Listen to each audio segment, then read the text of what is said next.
Good morning, Bucknutters. Welcome to the Bucknuts Morning 5 here on Monday, June 30th, 2025. I am Dave Biddle. I'll be joined by Dan Rubin in just a moment as we bid farewell to the month of June. So Dan and I are going to get into what transfers are going to be starting for the Buckeyes this year, which true freshmen are going to be in the two deep. I don't think we're going to get into redshirt freshmen because that would include guys like Julian Sand, who's probably going to be in the two deep. But maybe we'll mention some redshirt freshmen too. But like Peyton Pierce, some of those guys are going to be starters. But definitely the true freshmen that are going to be in the two deep, and then the transfers that are going to start. Before we get into all that, before I bring Dan in, I want you guys know about Factor Meals and a fantastic deal you can get. I mean, it's still unbelievable you guys can get this deal, which I'm going to tell you about in a moment. As we know, we're in the midst of summer. In my opinion, even if you like cooking, do you really like the prep? Maybe you do kind of like the prep. But do you like the cleaning up? You add all that together, it's just too much, especially in the summertime. You don't want to be stuck indoors, prepping for meals and then cleaning up. Factor gives you high quality, great tasting meals that are ready in 2 minutes. No prep, no mess, nothing to clean up, and dietitian approved. Tastes great. And again, ready in 2 minutes because it arrives at your doorstep fresh. You pop it in your fridge, not your freezer, and then you pop it in your microwave. 2 minutes. It's fantastic. As I always say, these are not the microwave meals we grew up on. All right. This is good stuff. Like I like they've got this really good chicken and sun-dried tomatoes meal that I like. They've got filet mignon and garlic mashed potatoes. They've got a bunch of smoothies. They've got a bunch of stuff. You got to check it out. And here's this unbelievable deal you guys can get. Get started at factormeals.com/bucknuts50 off. Use code Bucknuts50 off to get 50% off plus free shipping on your first box. That's code Bucknuts50 off at factormeals.com/Bucknuts50 off for 50% off plus free shipping. Again, that's factormeals.com/Bucknuts50 off. That's awesome. Half off. Let's do it. And free shipping. Let's go. All right, let's bring my man Dan Rubin. Good to see you on a Monday as always, sir. Happy to be here. All right, let's start at the top. Dave, my wife's out of town, and I've had to do the dishes for like 3 or 4 straight days, and I'm ready to go to all Factor meals all the time. Yes, Factor meals all the time. That's exactly right.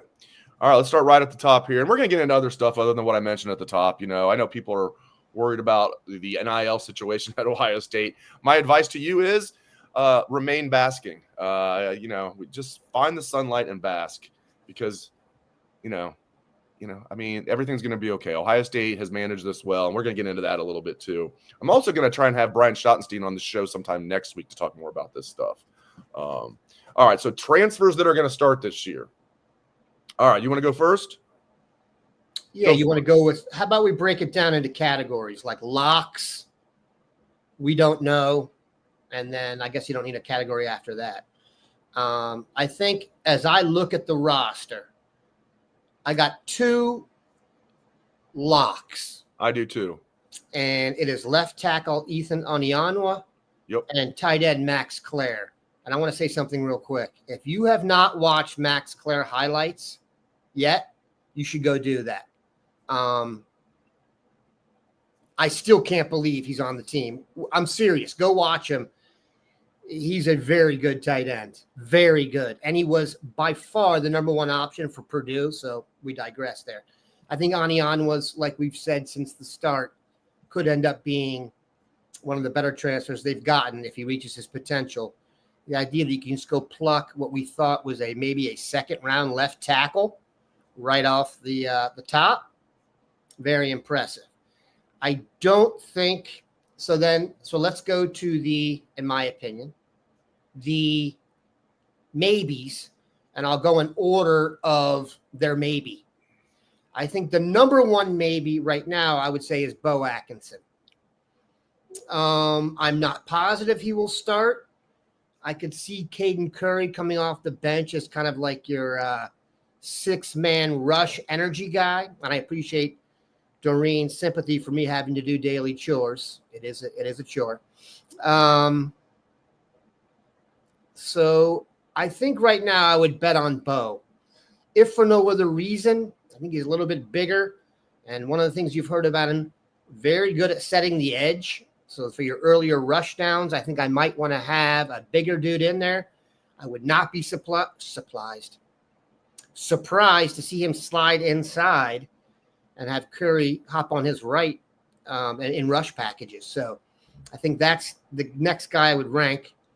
And after that, I think there's a gap. If we're doing this by tiers, like we just did the NBA draft and they're broken into tiers, the next tier down, I would have Philly Daniels at right tackle. Although we've already pretty much been told that Saravel's going to be a starter. So it could be there. And I could see a scenario where CJ Donaldson is ultimately the starter, maybe in air quotes. I do think Peoples will kind of be the main guy, but I can see a situation where Donaldson gets more carries. He's a bigger, older fella, and Peoples, the one thing we still have to see is can he really hold up in pass protection long term? So as I go off the top, I think those are the guys that have a real shot to start. The other guys I see as kind of more being ancillary additive pieces. What say you, Mr. Biddle?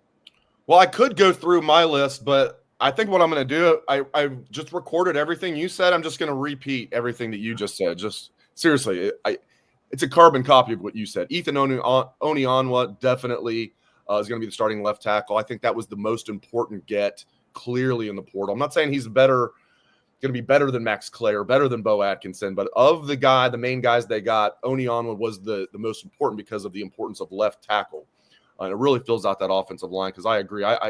Philip Daniels' best chance to start would be if he beats out Tegra, so to speak. That right. Saravel is, like you said, Saravel will be starting probably at right tackle, and Tegra is going to be the right guard. But if they decide, well, Daniels is having a better camp, or if Tegra gets banged up, then Daniels would be the right tackle and Saravel would be the right guard. But right now, I think Daniels will be a backup. So yeah, I have Onionwa as a lock.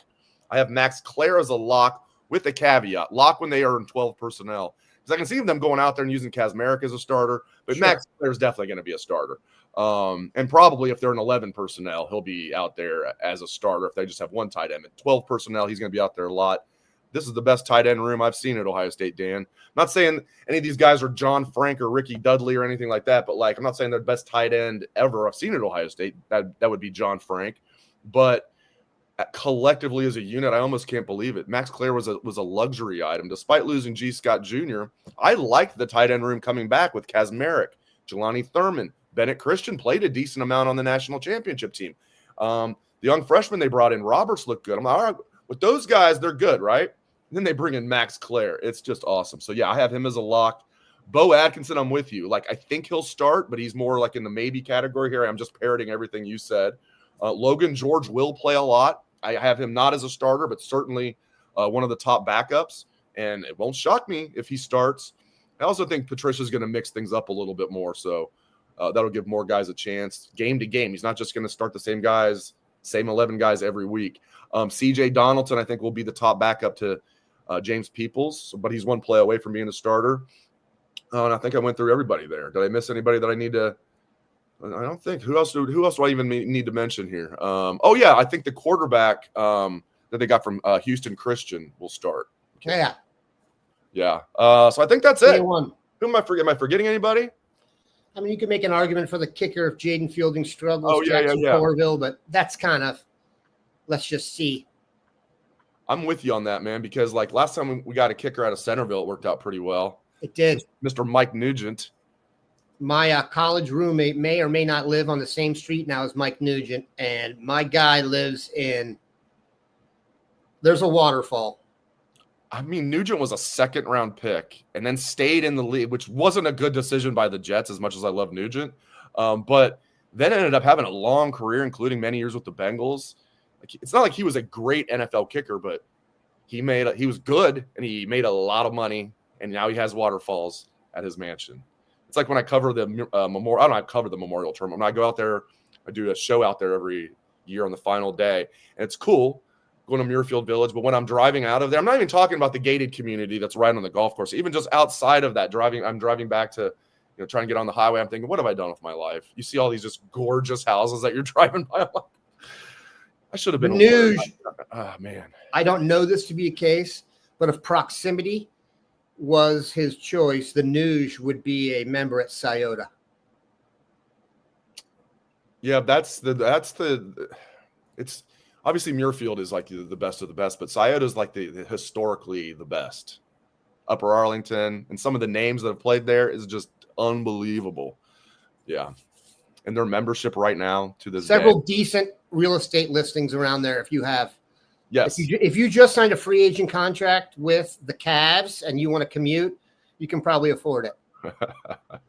It's just so great. It used to be back in the day, Columbus, all the coaches would definitely live in, and many of them still do, but just automatically live in Upper Arlington. Now you got like so many places to choose from. New Albany, a lot of people live in the Olentangy area. I recommend Hilliard if you really want to be classy. Okay, maybe I'm pushing. Rumor has it, Dave, that Tress lived in Upper Arlington and had to leave because so many people were knocking on the front door. He moved to a different area of Arlington. Yeah. Longer driveway, I guess. Yeah. A little more secluded. Yes. Yes, sir. Yeah, Dublin as well. I think that's where Doreen lives. But seriously, I mean, they've done a great job with Dublin. And really even Hilliard, they've done a great job. But the Columbus is really, really, really nice. And Dan lives in the swanky area of Dayton, Oakwood. Sure. Mm-hmm. Right down the street from Mr. B, right? The mean streets, I like to talk about it. If you want to be raised tough, this is where you want to do it, under the dome. They call it the dome. Put it that way. All right. True freshman? We're not getting into redshirt freshmen, are we? True freshman? We can later, but let's just go over our youngest. Yes. All right. You want me to go first this time? Sure. All right. True freshman in the 2 deep. Quincy Porter at wide receiver, because you're going to have 6 guys total in the 2 deep. Is he going to play a lot as a true freshman? I don't think so, but he's going to play. Won't redshirt. Devin Sanchez, I think, is going to play more than any of the true freshmen. I think he's going to play a lot. If somebody gets banged up, or if they don't like what's going on with slot corner and they move Jermaine Matthews to slot, although I think Lorenzo Styles Jr. is going to be fine in the slot. Bryce West can play there as well. At the very least, Devin Sanchez is going to be a top backup, similar to Jermaine Matthews last year when Jermaine was a sophomore, and will rotate in there. And Aaron Scott's going to be in the mix too. So you have IGB, you have Jermaine Matthews, and I think Devin Sanchez is going to play a ton, and I expect Aaron Scott to play a ton. Pretty nice when your 2 backup corners are former 5-star recruits. Staying in the defensive backfield, give me Fahim Delane to round out the 2 deep at safety. I feel pretty strong about that. I do like Inky Jones, but he the former walk-on Inky Jones, I think he always is making plays when we're out there. Had a good spring game. Even at practice, he always looks good. So Inky Jones is another guy they could use. They obviously whoever loses the battle between Jalen McClain and Malik Hartford will be the top backup safety. I think Fahim Delane will be the other backup safety, but Inky Jones will be in the mix. But Fahim Delane will definitely be on the 2 deep. Then I have a couple of linebackers. I have Riley Pettijohn and TJ Alford. These are guys I think will definitely be in the 2 deep, like definitely. Then I have some other guys written down that have a chance. Like I think Bo Jackson's going to play a lot. Like now, if both Peoples and Donaldson stay healthy, he might play as much as like Peoples did last year. But how often do your top 2 backs stay healthy for the entire season? Not very often. Hopefully nothing serious happens. But I think Bo Jackson, he's not on the 2 deep. He'll still play a lot for somebody who's technically the 3rd string guy. They need one of the true freshmen defensive tackles to step up and at least make the 3 deep. I'm not saying Jarquez Carter. He's undersized, but man, he's built low to the ground, that Geno Atkins type. I'm not going to say Aaron Donald. That's putting too much on him. I'm not saying he's going to be Geno Atkins either. Those low to the ground guys that are quick and strong. And he was very, very productive playing against good competition in Florida. So Jarquez Carter is a guy that I have others receiving votes. I don't have him in the 2 deep right now.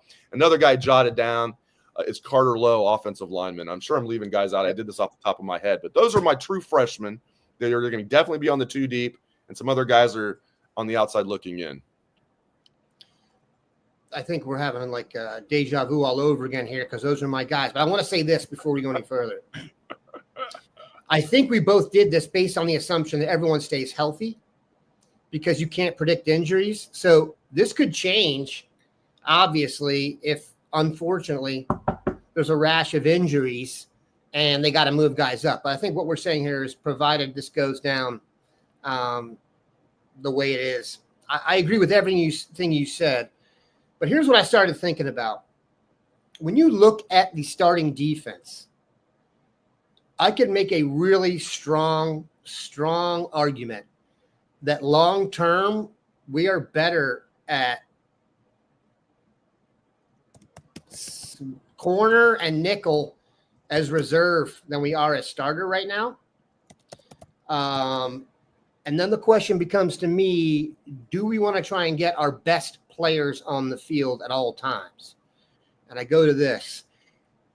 And I realize it sounds like I work for the family and I'm willing to be investigated.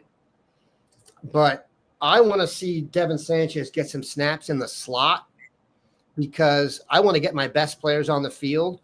And for people who say, oh, he's 6, dude, look, if this guy is as good as I think he is, I would just be much more comfortable with him covering people than Lorenzo Styles.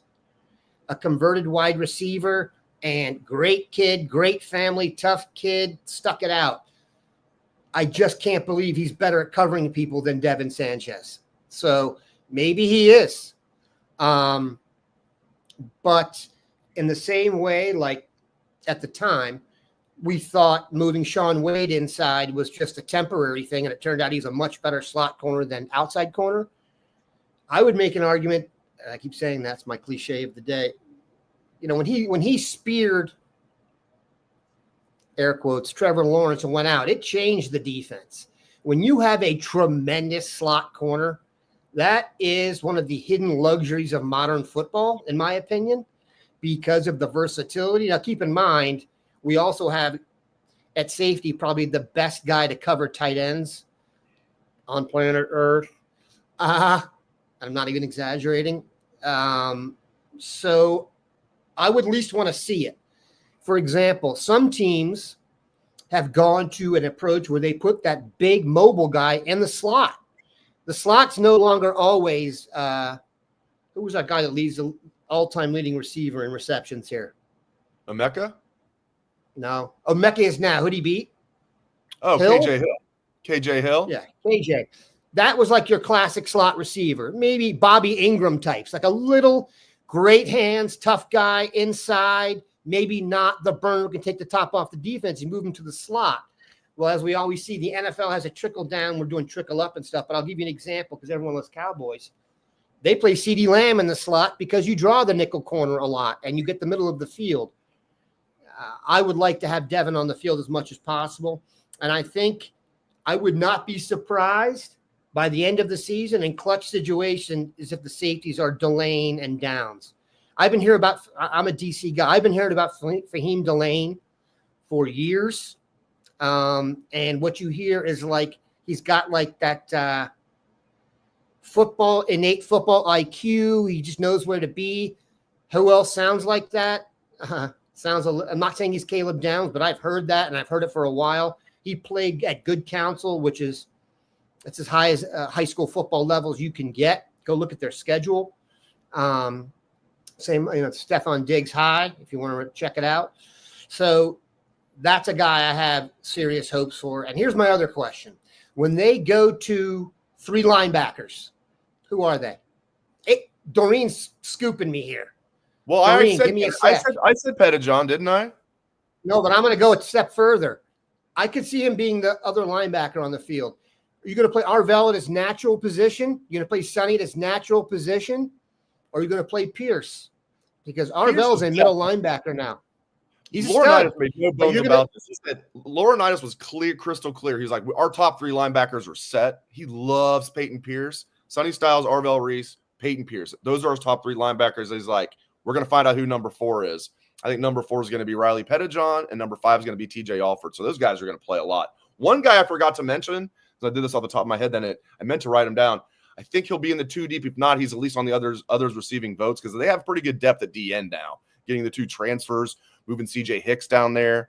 Curry and Jackson are back. So this guy will probably be on the 3 deep, but he won't redshirt. Zion Grady. Zion Grady is a guy they like at D end. Was only about 235 pounds in high school, but was very productive. One of the top recruits in the nation. Now he's up to probably up bigger than this now. He's up to 246 during spring. Got to think he's probably about 250 now. So Zion Grady's another guy I meant to mention. Go ahead. Sorry. No, I would agree with you. I would think also the nature of that position is you can get a few snaps a game. You know what I mean? I would think Grady's on the field. And I think Jarquez Carter just because, Tywone Malone is thought to be a backup defensive tackle. And he hasn't really, to me at least, proven he's a guarantee. If Jarquez Carter comes in there and can show he can do it, more power to him, man. We've been waiting for Jason Moore, more of a nose tackle type. I get that, but I think they've got a good chance there. And like I said, I would not sleep on Riley Pettijohn. I get what you say. I hear Laurinaitis. I hear it. But I just think I would not be surprised in the long run if Pettijohn's snaps are close to Pierce by the end of the season. I'd be very surprised based on James Laurinaitis just gushing about him. He loves him some Peyton Pierce. He loves Peyton Pierce. I don't know if he loves it more than you love cornbread hemp, though. I mean, I know he loves Peyton Pierce. I know to that extent, though, Dan. So anyway, are you guys ready for your healthy happy hour? Cornbread's THC gummies offer a balanced sense of happiness and relaxation. That sounds good. Happy and relaxed. Sounds good. America's first USDA organic THC edible is what they have invented, and it was proudly grown in Kentucky, is proudly grown in Kentucky. These have 10 milligrams of THC per gummy for just the right dose. Perfect for taking the edge off without making you feel anxious or paranoid like other cannabis edibles. They also have these THC seltzers. Bam. These have 5 milligrams of THC. Again, nice and mild for you. It's just perfect for taking the edge off without making you feel anxious or paranoid like other cannabis edibles. Cornbread uses no harsh solvents, no synthetic ingredients, unlike most hemp THC products. Cornbread's gummies are Farm Bill compliant and legal for adults over 21 anywhere in the United States. If you're looking for a healthier way to enjoy a carefree moment, you have to give Cornbread hemp a try. Again, they've created the first ever USDA organic THC gummy that's 100% legal. And now really pay attention to this. This is a great deal. As a special offer for our Bucknuts Morning 5 listeners, you can get 30% off your first order. Visit cornbreadhemp.com/bucknuts. Use code Bucknuts at checkout. Again, that's cornbreadhemp.com/bucknuts. Use code Bucknuts for 30% off your first order. Cheers to a healthier happy hour. All right. Dave. Yes, sir. I may or may not have received those seltzers in the mail like yourself, and then may or may not have brought them to a graduation party. And some moms who don't love alcohol may or may not ask me if I had an in with them after it. So plausible deniability given the state regulations, but all good and legal. I'm just kidding. I was wondering where that was going to go. When you said you brought them over for a graduation party, I'm like, oh God, did some kid get their hands on it? Now the moms actually like, no, the moms are like, give me more. Give me more, give me more, give me more. All right. I'm not going to go into musical mode here. All right. So a lot of people are up in arms. Well, actually, before I get to that, we'll get to the NIL stuff in a moment. And again, I'm going to try and have Brian Schottenstein on the show next Wednesday. That'd be July 9th. We'll see about that. But I want to get into, everybody was right. Are they ever going to get any D tackles in the class? Well, they got one on Friday, and they got one on Saturday. I'm here for it. So Damari Simeon out of Jersey, defensive tackle, committed to the Bucks on Friday. And then the next day, Cameron Brickle out of IMG Academy in Bradenton, Florida, already up to 6'2", 305, big boy.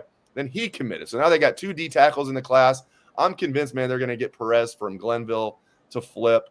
That'll give them their 3 D tackles in the class. So not that these guys are 3 stars that they got, but they're high 3 stars, and they're guys they really like. I'm not acting like everything is fine with D tackle recruiting or anything, but I like getting those 2 guys, and I like the fact, in my opinion, they're going to get Perez as well. Echo those sentiments. I really like the addition of Simeon. Maybe the quality of competition where he plays is not crazy, but Mark Porter, our in-house scout, did his review of him, and I will tell you this. His comparison was Draymond Jones. Sign me up. High upside kid. Watch his tape. About the same size. I think he's 6'3", 275 listed. Also, it came down to Ohio State and Penn State. If he had gone to Penn State, the same people will be complaining about the same thing. So that's a dub. Right. Brickle is interesting in that he's been all over. He was at Malvern Prep, and then he was at Santa Margarita. Ironically, we recruited Jackson Ford, who's now at Malvern Prep.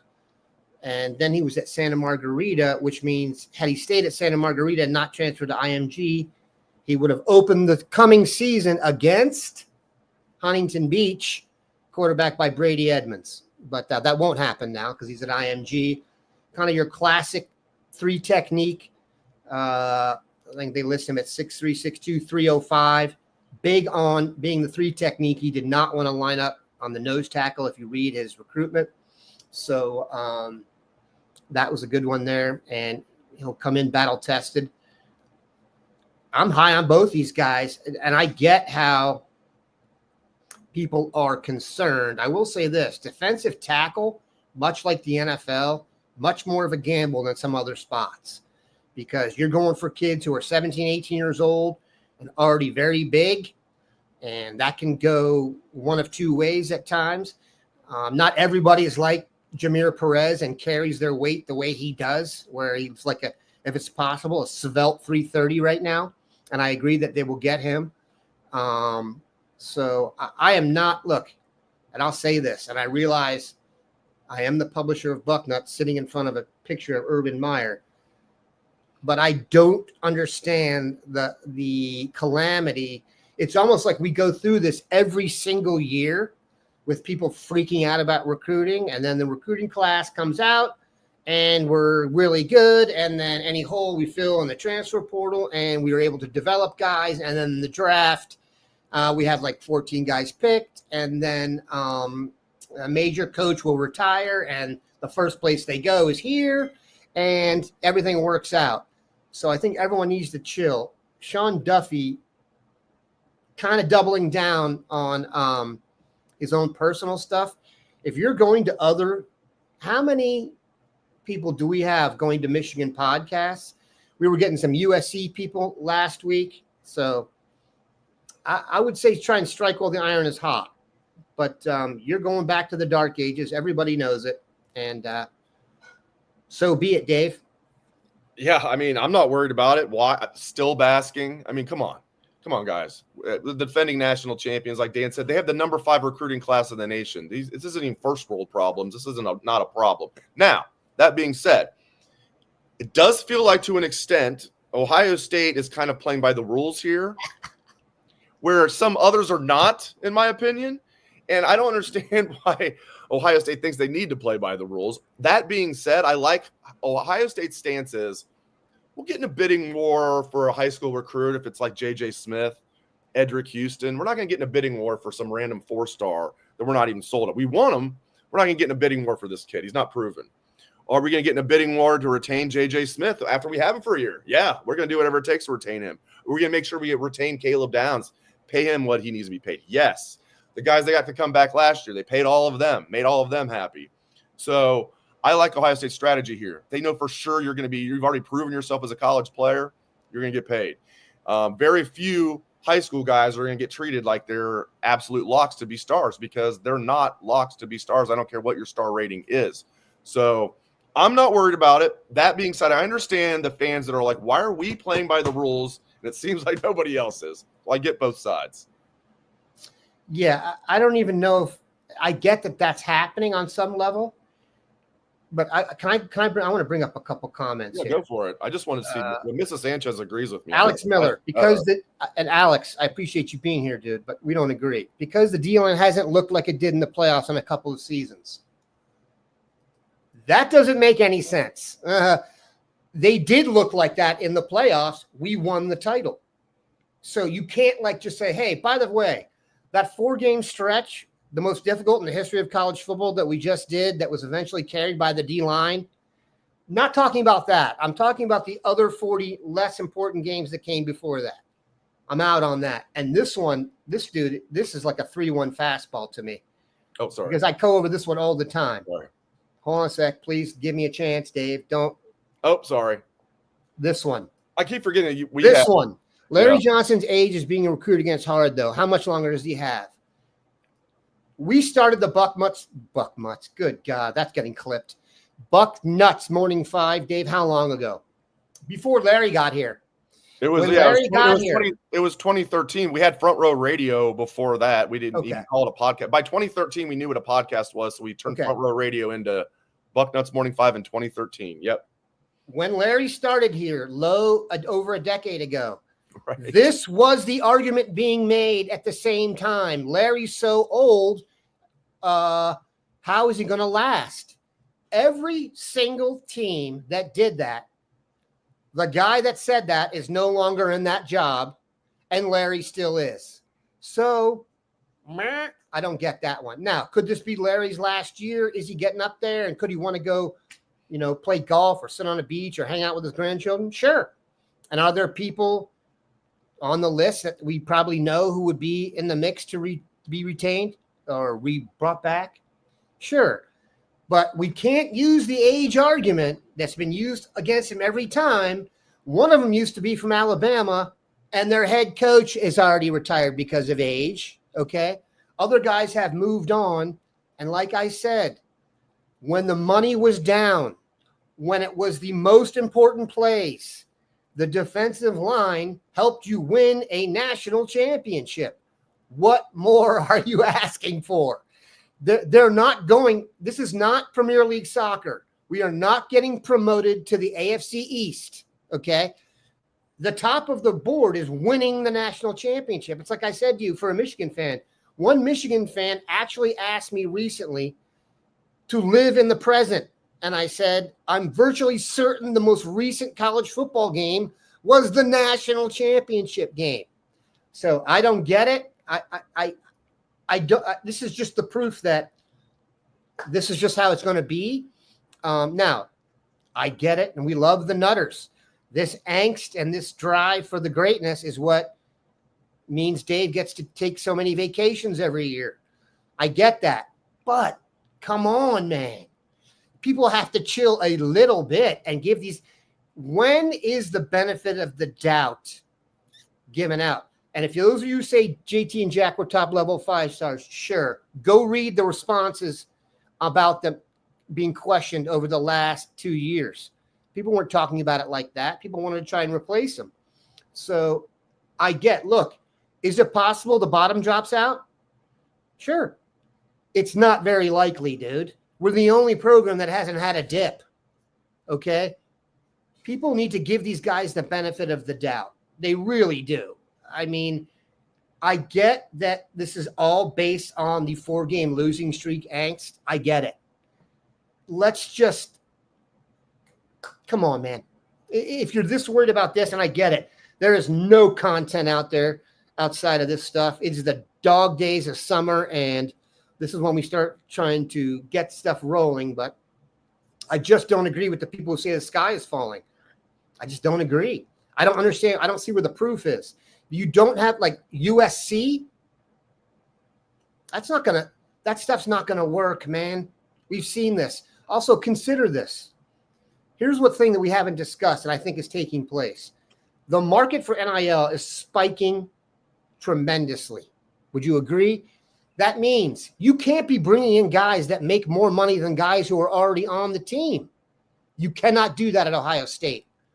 That's not their approach. So if what Emily is saying is happening, I have no doubt people are being disrespectful to LJ. We've had, as Dan articulated, that's been happening since his first year in Columbus. He's only going to be there 2 years, or he's going to be here like 12 years and win 2 national championships and counting, still basking. Emily says people are adding Ross Bjork now. They're tweeting at him or whatever. Plus lighting up LJ. It's so disrespectful. I agree on both counts. I agree on both counts. See, this is the thing. We've had a lot of fun with the still basking thing, but seriously, like until proven otherwise, my strong advice is just to bask. Bask in the glow of the national championship. It's so hard to win one, as we know. Hopefully they'll repeat, but until something goes wrong, where oh man, they finished with a bad recruiting class, or that they went 9-3 or something. I'm good, man. I have confidence in this 2025 team. I love they're coming off a national championship. Ryan Day now, you can tell. Everything that he's taught and everything he believed in has been validated. So it takes the weight of the world off his shoulders. He still needs to beat Michigan this year, and I think he will. But who'd you rather be, Dave? Who would you rather be? When people complain about something, they want to be what? The Chiefs? They want to be the Eagles? Who do they want to be? I don't understand. Oregon? We played Oregon in the playoffs, I'm pretty sure. How'd that go? You think Oregon's sitting there talking about how Ohio State isn't recruiting well on the defensive line? I don't think so. So, I get it.